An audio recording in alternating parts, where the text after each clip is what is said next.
လုံးမဲမင်္ဂလာပါရှင်ခင်အော်ဒီယိုဘုတ်ချန်နယ်မှာပြန်လည်ကြိုဆိုလိုက်ပါနဲ့ယခုတခါဖက်ပြမှာကတော့စာရေးဆရာညာနာနဲ့စူးစမေရေးသားထားတဲ့ချစ်သူနဲ့စိတ်ချမ်းမာရေးဆိုတဲ့စာအုပ်ထဲမှာတွေ့ဆုံးချိန်ဟာrelationshipကိုထိခိုက်စေနိုင်ပါသလားဆိုတဲ့စောင့်မလေးတစ်ပုဒ်ကိုဖက်ပြမှာပဲဖြစ်ပါတယ်ရှင်နားတော့တာစင်ပေးကြပါအောင်တွေ့ဆုံးခြင်းကအချစ်ရေးနဲ့အိမ်နောက်ရေးကိုပြက်ပြားစီမှာတော့မဟုတ်ပါဘူး။ဒါပေမဲ့တွေ့ဆုံချိန်မှာရုပ်ပိုင်းဆိုင်ရာနဲ့စိတ်ပိုင်းဆိုင်ရာပြောင်းလဲမှုတွေကိုကောင်းကောင်းကိုင်တွယ်မဖြေရှင်းနိုင်ရင်ဆက်ဆံရေးတွေကိုခက်ခဲတင်းမာစေနိုင်ပါတယ်။ဒါကြောင့်ဟော်မုန်းအပြောင်းလဲတွေရဲ့တက်ရောက်မှုကိုလေ့လာကြည့်ရအောင်။ menopause ဆိုတာပါလေ menopause ဆိုတာမိရဲ့သွေးဆုံးခြင်းဟာအမျိုးသမီးတဦးရဲ့မျိုးပွားမှုတက်တန်းကုန်ဆုံးခြင်းကိုကိုစားပြုတဲ့တဘာဝဇီဝဖြစ်စဉ်တစ်ခုဖြစ်ပါတယ်။ပုံမှန်အားဖြင့်ရာသီလာရင်းမရှိဘဲ12လကြာပြီးနောက်မှာသွေးဆုံးခြင်းလို့အမည်တက်နိုင်ပါတယ်။မိရဲ့သွေးဆုံးခြင်းဟာပုံမှန်အားဖြင့်ကတော့အသက်45နဲ့55ကြားမှာဖြစ်လေရှိတဲ့အသက်အရွယ်ရလာခြင်းရဲ့ပုံမှန်အစိပ်ပိုင်းတစ်ခုပါ။ဒီကာလအတွင်းမှာခန္ဓာကိုယ်ကဟော်မုန်းအပြောင်းလဲတွေကိုတိတိတတ်တာခံစားရပြီးကျန်းမာရေးကိုထိခိုက်စေနိုင်ပါတယ်။ဒီအချိန်မှာအမျိုးသမီးတဦးရဲ့တာဥအိမ်ဟာမျိုးဥထုတ်ခြင်းကိုရပ်တန့်အက်စတိုဂျင်နဲ့ပိုဂျ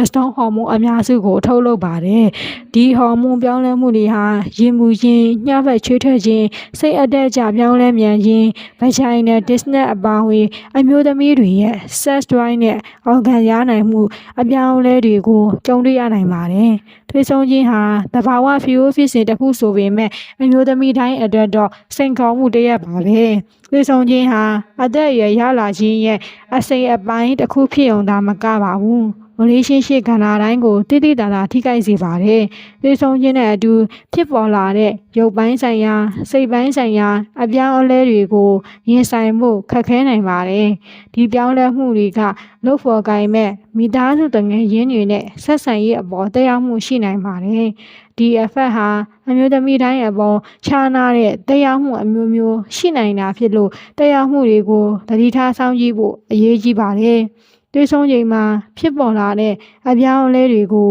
ကြိုကြိုတင်တင်နားလည်နိုင်တယ်ဆိုရင်ဒီလက္ခဏာတွေကိုစီမံခန့်ခွဲအဖြေရှာပြီးကျန်းမာတဲ့ healthy relationship ကိုထိန်းသိမ်းဖို့အချိန်မီလှုပ်ဆောင်နိုင်မှာဖြစ်ပါတယ်။တွေ့ဆုံခြင်းက relationship ပေါ်ဘယ်လိုအကျိုးသက်မှုရှိလဲနံပါတ်1 physical symptom ရုပ်ပိုင်းဆိုင်ရာလက္ခဏာများမိရဲ့သွေးဆုံးခြင်းလက္ခဏာတွေကအမျိုးသမီးတဦးရဲ့ရုပ်ပိုင်းဆိုင်ရာကျန်းမာရေးကိုထိခိုက်စေုံသာမကသူမရဲ့လက်တွဲဖော်နဲ့ဆက်ဆံရေးတွေကိုပါထိခိုက်စေနိုင်ပါတယ်။ဥပမာရင်ပူတာညဘက်ချွေးထွက်များတာတွေကအိပ်ဆက်ခြင်းကိုအနှောက်အယှက်ဖြစ်စေနိုင်ပြီးစိတ်တို့ဒေါသထွက်လဲတာပင်ပန်းနေတာတွေကိုဖြစ်စေနိုင်ပါတယ်။အိပ်ဆက်ခြင်းဆိုင်ရာပြဿနာတွေကြောင့်အမျိုးသမီးတွေကသူတို့ရဲ့လုပ်ဖော်ကိုင်ဘက်တွေနဲ့ပွဲလန်းတွေလှုပ်ရှားမှုအဒီပဒီတွေမှာပါဝင်ခြင်းစိတ်မရှိတော့ဘဲအထီးကျန်ခြင်းနဲ့စိတ်ထက်ကြခြင်းတွေခံစားရနိုင်ပါတယ်။သွေးဆုံးချိန်မှာအက်စထရိုဂျင်နဲ့ပိုဂျက်စတုန်းပမာဏလျော့ကျသွားပြီးမေးဟော်မုန်းဖြစ်တဲ့အန်ဒရိုဂျင်ကိုတိုးစေပါတယ်။အဲဒါကြောင့်သပင်ပါလာစေတဲ့အမျိုးသမီးတစ်ယောက်ရဲ့ confidence level ကိုထိခိုက်စေနိုင်ပါတယ်။အသားအရည်ခြောက်သွေ့တာအသားအရောင်မွေးခြောက်တာအရည်ပြားပေါက်လာတာတွေလည်းဖြစ်လာနိုင်တာကြောင့်အသားအရည်ကိုလည်းပြစ်မထားဘဲကောင်းမွန်တဲ့အသားအရည်ထိန်းသိမ်းမှုတွေကိုလှုပ်ဆောင်ပေးသင့်ပါတယ်။နံပါတ်2 emotional symptom စိတ်ခံစားမှုဆိုင်ရာလက္ခဏာများစိတ်အတက်ကြမြန်တာစိုးရိမ်ပူပန်တာစိတ်ထက်ကြတာတွေကစိတ်တူခြင်းဝမ်းနည်းခြင်းတွေကိုဖြစ်စေပြီး relationship မှာစိန်ခေါ်မှုတစ်ရပ်ဖြစ်လာစေပါတယ်။အဲ့ဒီအပေါ်မူတည်ပြီးနားလည်မှုလွဲမှားတာညှင်းခုန်တာတွေနဲ့အခြေအဆက်ပြတ်တက်သွားတဲ့ခံစားချက်မျိုးကိုဖြစ်ပေါ်စေနိုင်ပါတယ်။သိဆုံးချိန်မှာ self esteem နဲ့ confidence လျော့နည်းသွားတဲ့အခါ relationship မှာအမျိုးသမီးတစ်ယောက်ရဲ့လိုအပ်ချက်နဲ့ဆန္ဒတွေကိုဖော်ပြနိုင်စွမ်းကိုထိခိုက်စေတာဖြစ်လို့မသိထားရခြင်းနဲ့မကျေနပ်ချက်တွေဖြစ်ပေါ်ပြီးဆက်ဆံရေးတင်းမာလာစေနိုင်ပါတယ်။ပင်ပန်းနေတာနဲ့စွမ်းရည်အနာကြီးနှဲပါတာတွေကိုသွေးဆုံးချိန်ကိုကူးပြောင်းခြင်းမတိုင်မီသွေးဆုံးချိန်ကာလအတွင်းသွေးဆုံးပြီးနောက်ပိုင်းတွေမှာကြုံတွေ့ရနိုင်ပါတယ်။ဒီဖြစ်စဉ်ဟာအမျိုးသမီးတဦးရဲ့